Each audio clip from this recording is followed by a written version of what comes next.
दोस्तों नमस्कार। आज मैं इस दास्तान जुर्म का 25वां एपिसोड आपके समक्ष प्रस्तुत करने जा रहा हूँ। यह घटना जनपद लखनऊ की है। थाना क्षेत्र अलीगंज के अंतर्गत एक किडनैपिंग हुई थी।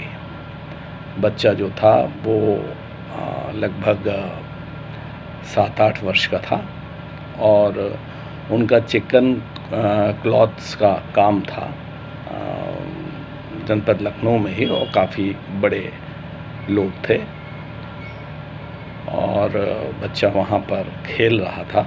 कपूरथला के पास एक गाड़ी आई जो मारुति वैन थी, उसमें उस बच्चे को एक औरत उसमें से निकली, उस बच्चे को बुलाया, टॉफ़ी दी और उसको बैठाया और लेके वह गाड़ी चली गई।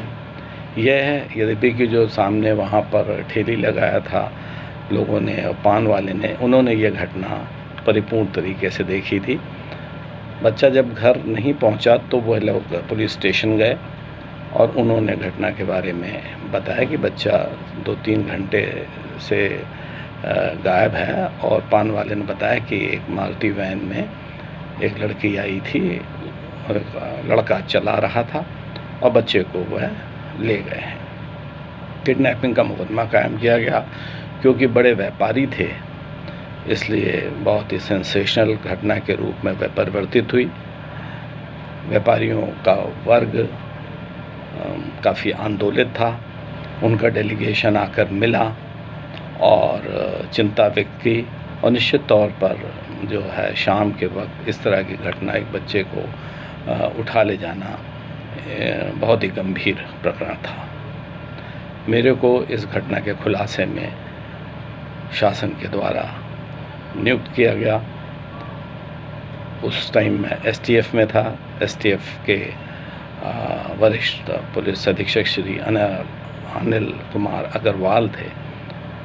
उन्होंने कहा कि भाई फ़ोन आया है गवर्नमेंट से और इसमें रिकवरी होने का हर संभव प्रयास करो, जितनी मेहनत कर सकते हो करो, जितने रिसोर्सेज तुम्हें चाहिए सब ले लो, जो टीम बनाना चाहते हो वह टीम बनाओ, पर रिकवरी होनी चाहिए।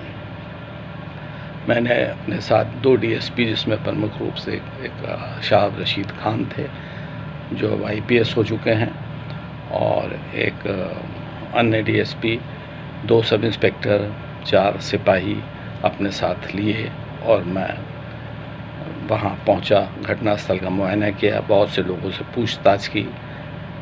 गाड़ी का नंबर जो था वह फेक निकला, क्योंकि गाड़ी का नंबर लोगों ने नोट तो किया था। पान वाले ने बताया कि गाड़ी का ऐसा नंबर था, क्योंकि उसको भी ऑकवर्ड लगा था। बच्चा वहाँ खेलता हुआ और गाड़ी एक आती है और बच्चे को टॉफ़ी देती है और उठा के ले जाती है। उसके 3 दिन बाद ही एक कॉल आई और कॉल से रैंसम की डिमांड हुई। उस कॉल को हमने ट्रैक करने की कोशिश करी, परंतु सफलता नहीं मिली। लेकिन यह पता लगा कि वह किस जनपद से कॉल की गई थी। उसके बाद दूसरे दिन दूसरी कॉल आई, परंतु उसका पहली कॉल से कोई तारतम्य नहीं था। इस घटना में कुल मिलाकर 11 कॉल आई, और 11 कॉल्स जो थी उनमें हर बार नया नंबर था, और जो IMEI थी वह भी नई थी। मतलब जो सेट था वो भी नया था और जो नंबर था वो भी नया था। बहुत ही कॉशन ले रहा था अपराधी, और बड़ी तैयारी के साथ था। जिस जनपद से कॉल ओरिजिनेट हो रही थी वहाँ पर हम गए, वहाँ हमने कैंपिंग शुरू की और हर कॉल का हम इंतज़ार करते रहे कि जो अब की क्या कहता है। सिर्फ रैंसम की डिमांड कर रहा था। बाकी घटना को लगभग 10-11 दिन हो गए। इसके बाद क्योंकि प्रेशर भी पड़ रहा था और पुलिस की कार्यप्रणाली पर प्रश्न चिन्ह भी उठ रहा था, हमारा जो प्रयास था हम उसको किसी को व्यक्त भी नहीं कर रहे थे और पूरी टीम के साथ लगे हुए थे, क्योंकि हर बार नया नंबर, नई IMEI मतलब नया सेट, नया नंबर, इसलिए उस कॉल की ट्रैकिंग हो नहीं पा रही थी। बस एक गलती का हम इंतज़ार कर रहे थे और अंत में वह गलती उस कॉलर से हुई, जिसमें कि वो महिला ने जिस नंबर से कॉल किया था उसी नंबर से एक सीडी वाले को फ़ोन मिला दिया और उससे कहा कि मेरे को 2-3 पिक्चरों के नाम बताया, उसकी सीडी तुरंत भिजवा दो। जो उसने नंबर मिला था उस नंबर को ट्रैक किया तो वो एक सीडी वाले की दुकान थी इलेक्ट्रॉनिक्स की। शाम का समय था। थोड़ी देर हम उस दुकान को बंद होने का इंतज़ार करते रहे और ये सोचा पहले कि वो सीडी लेके कहाँ जाता है, लेकिन ये हुआ कि उसको ट्रैक करने के बजाय हम पहले उसको जो है कॉर्नर करें।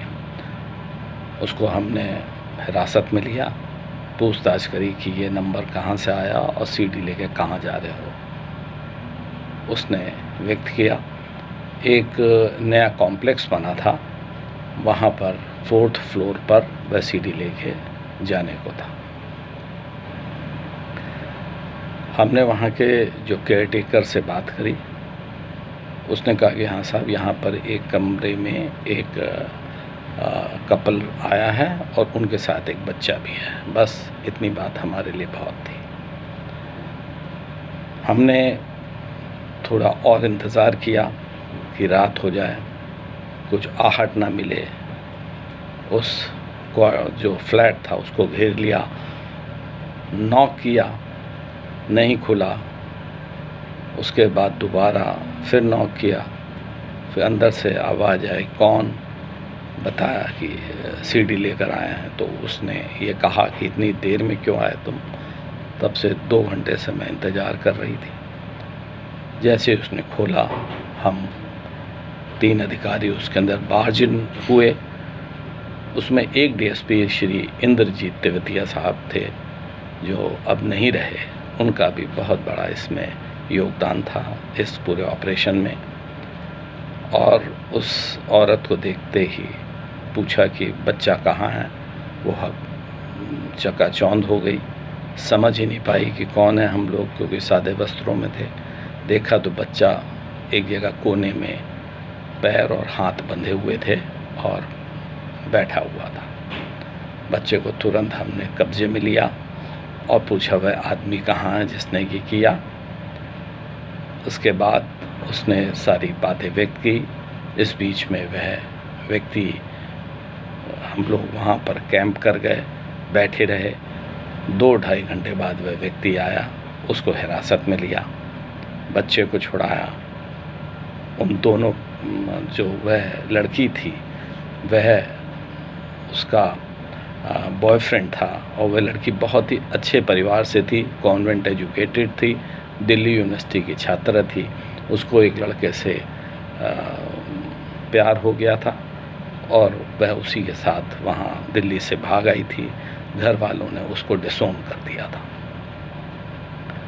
उसके बाद हम उसको लेके चले हैं और बाद में जो है वह लड़का जो था उसने पुलिस के गिरफ्त से छूटने का प्रयास किया और जीप से कूद के वह भागा। उसको चेस किया गया और अंततः जो है उसने भागते समय एक सब इंस्पेक्टर की पिस्टल ले ली थी। उसी पिस्टल से उसने टीम पर फायर किया था और अपने बचाव में और सारे नियमों का पालन करते हुए मानवाधिकार द्वारा जो निर्गत हैं फायरिंग की गई। अंततः जो है वह घायल हुआ। घायल को की जान बचाने के लिए अस्पताल ले जाया गया, जहां पर वह मृत घोषित हुआ। उस बच्चों को लेके लखनऊ आए गए और लखनऊ में भव्य स्वागत हुआ। परिवारजन की खुशी का कोई ठिकाना नहीं रहा और वह बच्चा 12 दिन बाद हम उसको छुड़ाने में सफल हुए। एक्यूज़ वो जो महिला थी वह जेल गई, उस पर ट्रायल हुआ। ट्रायल में हमने जो है गवाही दी। मैं उस प्रकरण का मुख्य गवाह था। उसको सज़ा हुई और वह जो है जेल गई। यह उसका कोई भी जो है वो वकील भी नहीं कर पाई, क्योंकि घर वाले ने बिल्कुल डिसोन कर दिया था, कोई उसको सपोर्ट नहीं था, और वह जो है उसके पास अपने बचाव में कहने हेतु कोई साक्ष्य भी नहीं थे। तो यह मेरा 25वां एपिसोड था।